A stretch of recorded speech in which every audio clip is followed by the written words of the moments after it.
ဟုတ်ကဲ့ပါမင်မင်တို့တွေပေါ့နော်ဝင်းနေကိတ်ကလေးတွေဘယ်လိုဆွဲလဲဆိုတာလေးကိုလေပြောပြပေးပါမယ်ဟောပေါ့နော်သစင်ချင်း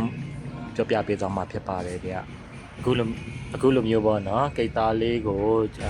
ဖုတ်ထားတဲ့ခွက်ထဲရရင်ထုတ်လိုက်ပါတယ်အခုလိုမျိုးကိတ်သားလေးကိုအလဲရရင်ပြီးပါတယ်ပြီးတော့ပေါ့နော်စားသုံးသူကကလေးတွေပို့စားလို့ကောင်းလို့အလဲမှာပေါ့နော် blueberry jam လေးတုပ်လိမ့်ပြီးတော့ထပ်ထည့်ပါတယ်ပြီးတော့ပေါ့နော်အခုလိုမျိုးပေါ့နော် cream ကိုစပြီးတော့အခြေခံ cream ပေါ့နော်စပတ်ပါတယ်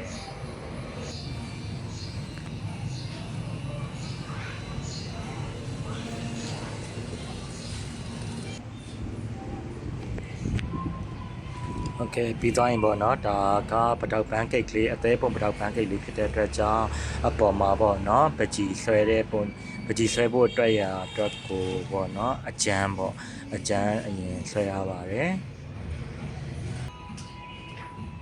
ပြီးတော့အခုလိုမျိုးပေါ့နော်အသေးပုံပတောက်ပန်းကိတ်လေးရပါပြီတန်တန်